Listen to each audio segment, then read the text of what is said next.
আমি আমার friend class শেষ করে বের হচ্ছি, দেখে ভাবতেছি যে ও শিবির না তো। এখন জানেন, বিশ্বাস করেন, যদি হচ্ছে যে মানে ক্লাসে আসি, ক্লাস থেকে যাই, যাকেই দেখি এখন মনে হয় যে আল্লাহ, মানে ছাত্র শিবির আগে ভাবতাম কি তাদের দাঁড়িয়ে আছে, তারা মনে ছাত্র শিবির, কিন্তু দেখি যে এখন আসলে যারা ছাত্র শিবির করতেছে তাদের ওই রকম ভাবে কিছু না, তারা জেনারেল স্টুডেন্টের মতোই। এখন যে কাউকে দেখতেছি মনে হচ্ছে তারা ছাত্র শিবির, মানে মানুষ মাত্রই শিবির এরকম আসলে মনে হচ্ছে যে দেখলেই মনে হচ্ছে ওরা শিবির এরকম টাইপ। যে ইভেন আমার ক্লাসমেট যারা আছে অনেকেই দেখেছি শিবিরকে প্রমোট করে হচ্ছে যে বিভিন্ন পোস্ট করছে, বিভিন্ন ইয়ে করছে, আবার তাদের সম্পর্কেও আসলে আমার মানে প্রশ্ন লাগে মনে যে তারা কি শিবির কিনা। আসলে আমরা আসলে দেখেছি যে বৈষম্যবিরোধী ছাত্র আন্দোলনের ব্যানারে তারা কাজ করে খুবই স্বতঃস্ফূর্তভাবে কাজ করেছে, তখন কিন্তু তারা নিজেরা পরিচয় দেয় না যে আমরা হচ্ছে যে শিবিরের আমরা আপনাদের ইয়ে করতেছি ওরকম কিছু। তো আমরা তাদের সবগুলো কাজই এখনো পর্যন্ত ইতিবাচক দেখেছি। আপনারা জানেন যে আমাদের প্রথম যে 15 জুলাই, এই 15 জুলাই আসলে নারী শিক্ষার্থীদের উপরে যেভাবে নির্মমভাবে বর্বরভাবে হচ্ছে ছাত্রলীগ এবং টুকাই সন্ত্রাসীরা যেভাবে হামলা চালাইছে, আসলে প্রথম কিন্তু সবার মানে সারাটা জেগেছে আসলে এই 15 জুলাইয়ের পর থেকেই। 15 জুলাই যখন আসলে এই হামলা করা হয়েছে এবং বিভিন্ন ছবি যখন ভাইরাল হয়েছে, ডিসি চত্বরে দেখেছেন যে দুইটা বাস দাঁড়িয়েছিল, সেই বাসের এখানে কতগুলা মানুষ একসাথে হচ্ছে যে মানে জড়ো হয়েছিল, এবং সেখানে একটা আপু, নাম হচ্ছে তন্নি, রোকেয়া হলের একজন আপু, সে হচ্ছে যে এইভাবে মানে কুচু হয়েছিল, তাকে তখনও মারছিল এবং দুইটা আপুকে সরাসরি পিছন দিক দিয়ে মারছিল।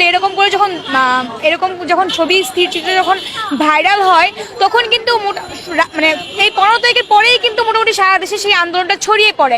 তো এই যে আসলে 15 তারিখে যে নারীদের উপরে হামলা হয়েছে, তখন বিশ্ববিদ্যালয়ের প্রশাসন যারা ছিলেন এবং এখন যারা বিশ্ববিদ্যালয় প্রশাসন আছেন, কারোরই কিন্তু কোনো পদক্ষেপ আমরা এই পর্যন্ত দেখতে পাইনি। তারা যখন প্রশাসন ছিল তখন বলতেছে যে ক্যাম্পাস আমাদের নিয়ন্ত্রণে নেই, এবং এখনকার ভিসি বা যারা প্রক্টর আছেন তারাও কিন্তু সেটার সুষ্ঠু তদন্ত করে এখনো পর্যন্ত কাউকে বিচারের আওতায় নিয়ে আসেনি। সব থেকে দুঃখের বিষয় এইটা যে আমার ক্লাসমেট যে হচ্ছে ওই হামলার সাথে সরাসরি জড়িত ছিল, সে এখনো কোনো মামলার আওতায় আসে নাই, কোনো আইনের আওতায় আসে না, এবং তারাই আমাদের সাথে বসে ক্লাস করতেছে এবং সবার এত আবেগ, এত ভালোবাসা ওদের প্রতি যে ওরা হচ্ছে গণক্ষমা করে তাদেরকে ক্লাসে আসার সুযোগ করে দিয়েছে।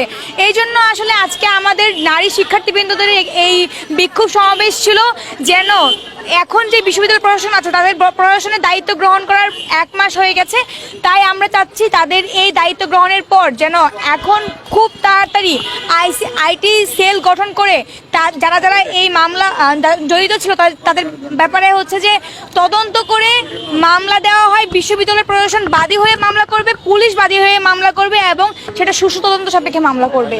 আসলে বাংলাদেশ যেহেতু গণতান্ত্রিক দেশ, তো সেখানে আসলে রাজনীতি করার অধিকার প্রত্যেকটা মানুষের আছে। প্রত্যেকটা মানুষের নিজ নিজ জায়গায় তার মতাদর্শ থাকবে।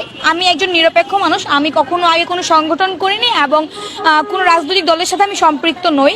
তবে যেহেতু গণতান্ত্রিক রাষ্ট্রে আমি বাস করি, কারোর মতাদর্শ, কারোর আদর্শকে আমি কখনোই হচ্ছে যে নেতিবাচকভাবে দেখব না। যে যার জায়গা থেকে তার মতাদর্শে থাকতেই পারে। সেই জন্য এখন তারা আসলে আত্মগোপনে ছিল, তারা নিজেদেরকে প্রকাশ করেছে। তারা হয়তো 16 বছর 17 বছর নিজেদেরকে প্রকাশ করার জায়গাটি পায়নি, তাদেরকে খোলসের আবরণ থেকে মুক্ত করার সুযোগ হয়নি, এখন তারা পেয়েছে। কিন্তু আমরা কখনোই বারবার বলেছি, 9 দফা দাবির মধ্যেও ছিল, এখনও বারবার বলছি যে দলীয় লেজর ভিত্তিক যে ছাত্র রাজনীতি ছিল সেটি আমাদের ক্যাম্পাসে কখনোই ফিরবে না। সেটি যদি কখনো আবার ফিরে, সেটা নিয়ে আসলে আমরা সবসময় সোচ্চার থাকবো। আমরা চাই ডাকসু ভিত্তিক যেই ছাত্র রাজনীতি আছে সেটি থাকবে এবং সুষ্ঠু রাজনীতি থাকবে। এখনো পর্যন্ত আমার চোখে পড়েনি যে ওরা কোনো কাজ করেছে সেটা দৃষ্টিকটু বা খারাপ।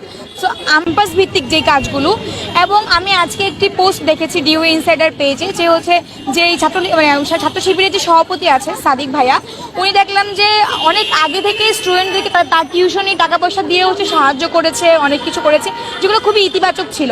হয়তো তিনি তার নিজেকে রিভিল করেনি, কিছু করেনি, সাধারণ শিক্ষার্থী হিসেবেই ছিল। এখন যেহেতু উনি রিভিল করেছে, আশা করি যে উনি ওনার কার্যক্রমগুলো খুব ভালোভাবে চালাবে এবং ছাত্রদের পক্ষেই থাকবে, ছাত্রদের হয়ে কাজ করবে, কোনো অত্যাচার নিপীড়ন ওরা করবে না। ছাত্র শিবিরের যেই সাধারণ সম্পাদক, উনি কিন্তু ছাত্রলীগের সাথে বেশ কয়েকটি ছবি ভাইরাল হয়েছে, কিন্তু উনি কিন্তু আপনারা যদি বিভিন্ন নিউজ দেখেন, উনি কিন্তু নিজে সেই জায়গাটা পরিষ্কার করেছেন যে উনি ছাত্রলীগের কোনো পোস্টেড ছিল না।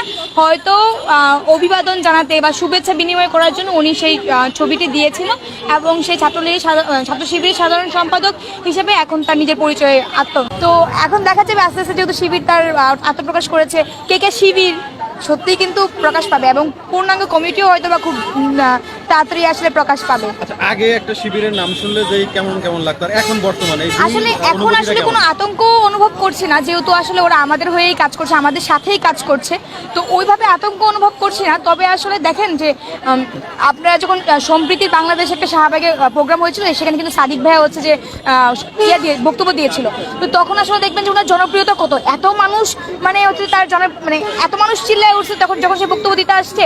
তো আমার মনে হয় কি, আমি আমার নিজের জায়গা থেকে বলবো যে জামায়াতে ইসলামী ছাত্র সংগঠন হচ্ছে ছাত্র শিবির, সেখানে হচ্ছে যে তারা আসলে ইসলামী শাসনতন্ত্রটা হচ্ছে যে কায়েম করতে চায়, তাদের শাসনতন্ত্রটা বা গঠনতন্ত্রটা হচ্ছে ইসলামী শাসনতন্ত্র নিয়ে।